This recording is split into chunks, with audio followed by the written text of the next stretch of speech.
Everyone has an expiration date. The countdown begins when you draw your first breath. No one is exempt from death.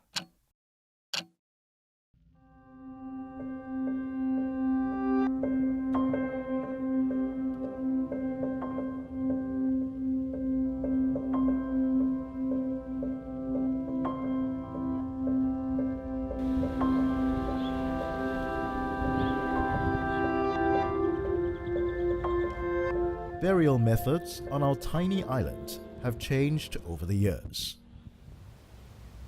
In the past, grand monuments decorated our cemeteries. But with land scarcity, it is rare to see these in the newer plots today.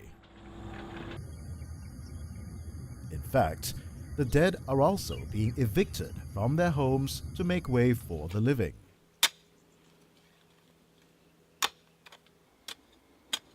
Since 1985, a total of 21 cemeteries and approximately 120,000 graves have been exhumed.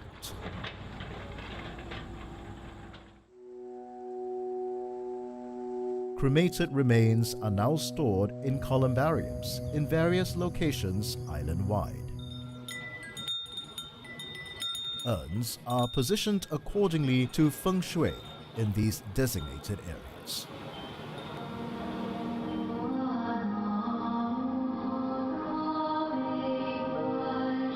The niches can be customized to the family's liking, such as placing miniature decorations and mementos to remember the dearly departed. They often spend tens of thousands of dollars for a final resting place. Death has indeed become a thriving business.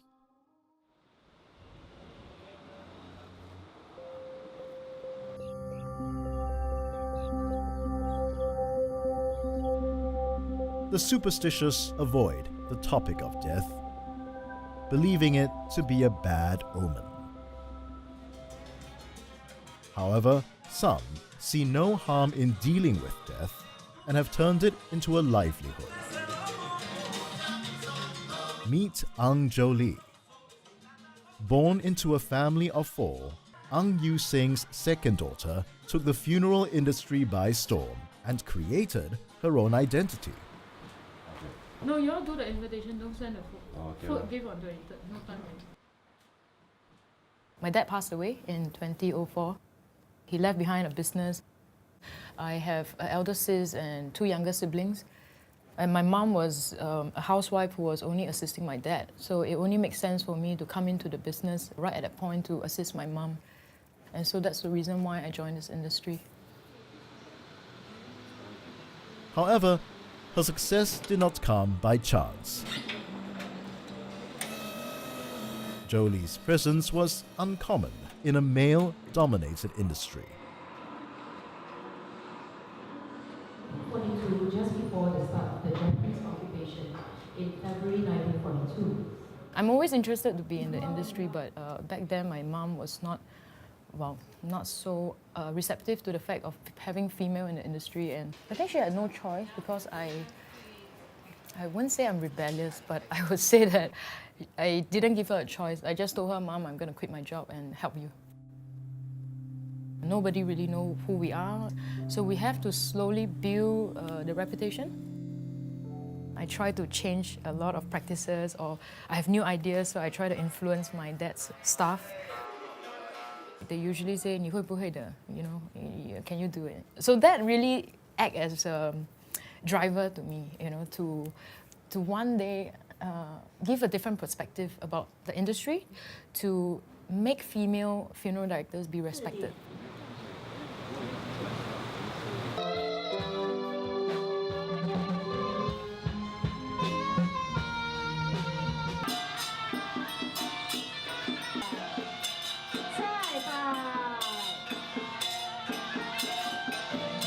Despite the backlash, Jo Lee pushed on to prove herself with her desire to change the traditionally driven industry. This led her to become Singapore's first ever funeral celebrant. Basically, what a funeral celebrant does is to officiate a funeral, so to share the life story of the person and give more closure to the family and the friends. I think there was one gentleman that I took care of. His wife, she's British. They have been living in Singapore for 6 years. So when he passed away, everything was done back home. And it was 2 months later when his wife came back. She was looking for a funeral celebrant. Along the way, I asked his wife, is that something that you can share with me that nobody knows except the two of you? And that was when she said, oh, he always liked the Zhao Cai Mao. So I asked her for permission. I said that this is very nice, poignant, memory about him. So can I buy like small little figurines of this fortune cat? And then during the funeral celebrant, I'm going to share about this. And every guest who came and friends of him will keep one of this fortune cat. So our job as a funeral celebrant is how do we get all these stories together and then we present it on the funeral day. I think that's why I keep sharing that phrase, funeral is not a day in a lifetime, but a lifetime in a day. Jolie continues to aspire in changing the misconceptions of the profession. Ang Tzi Tian of Ang Chin Mo Funeral Directors shares the same mindset. South Africa, Caribbean, UK. He feels that the public needs to see the funeral industry in a new light, one that is less taboo. When I was young in primary school, when they start, every student stand up and say what their father do for a living. So I was, some of them said policeman, some of them fireman. I say, my father, we do funeral service. He's a funeral director. So everyone was shocked. Everyone just shunned me for quite some time. And then next day, my classmate came to me and said that my mom told me that I cannot shake your hands because you will transfer back up to us and the whole family. I do not blame them because they do not fully understand. Because lack of knowledge equals to ignorance. 20 years on, Tzi Tian has seen and embraced the gradual acceptance of new burial methods introduced to the public.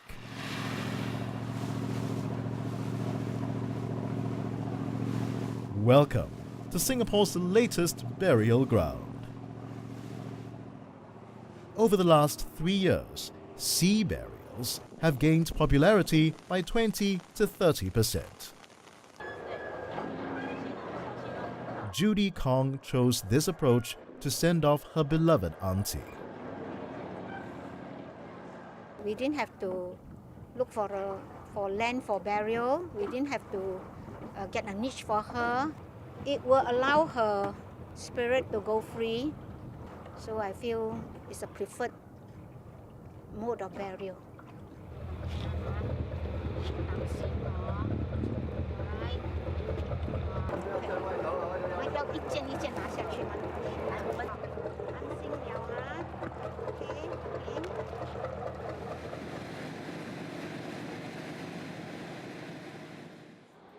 There has been an increase in youths willing to join this once taboo profession. 27-year-old Shane Teo spends his time learning the trade of embalming. Growing up, he was not a typical child. Shane found interest in activities most children would never think about.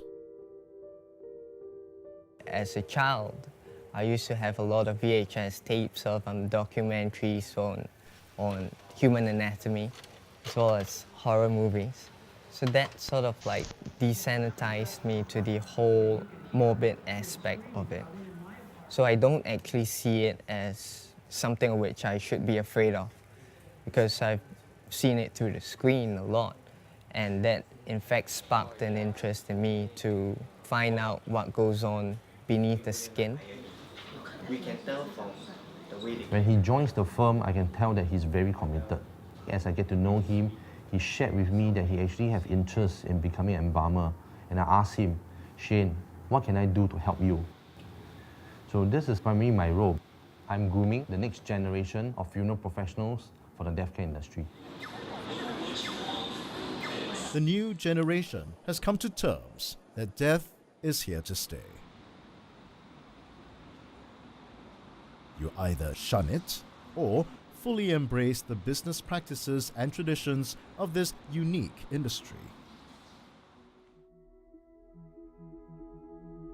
Hopefully, as Singapore continues to blossom as a first world country, her citizens will adapt to this new reality.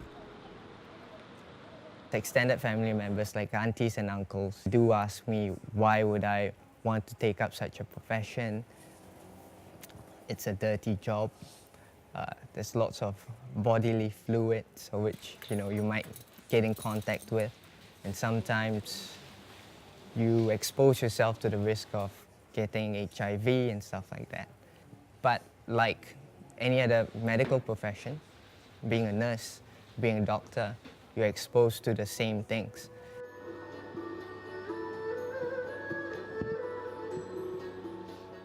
Ultimately, at the end of the day, if nobody's going to do it, then who will?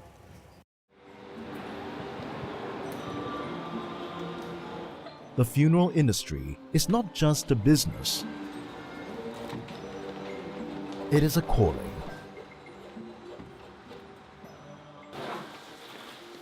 As funeral professionals, Zitian and Jolie have the same ideals towards their work. They both believe in treating the deceased and their families as if they were their own. So a lot of people will not understand the funeral director's emotional need or support, because probably some people think that, oh, I think you must be so used to it, But I disagree, because every family, they are different, and you serve them differently. The life story is different. So I never once felt that, oh, I'm used to it, I'm numb to the feeling. People ask me, is it okay to cry, for funeral directors to cry in a funeral? My take is, if my team members, which it happened before where we were handling a funeral, and some of my team members were tearing up, I said it's okay, because that means that you empathize with the family, and that means you still have compassion. The death care industry has since transformed from the conventional image that they once carried. The stigma brought together with this profession is diminishing. Is it a motor yacht or a sail? Is it a sailboat? There is no denying the importance of their service.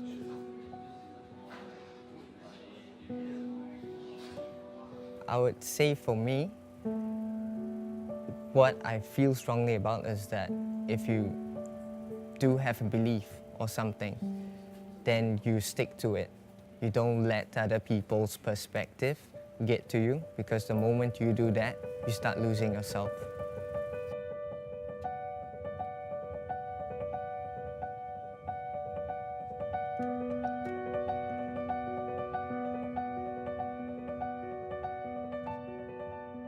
It is my dream to provide from cradle to grave.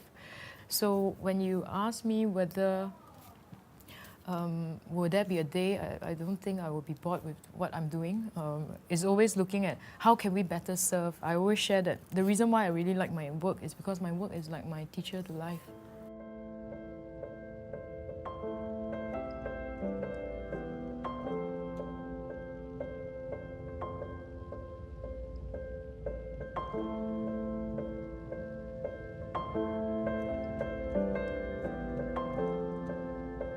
To them, death is not something to be feared.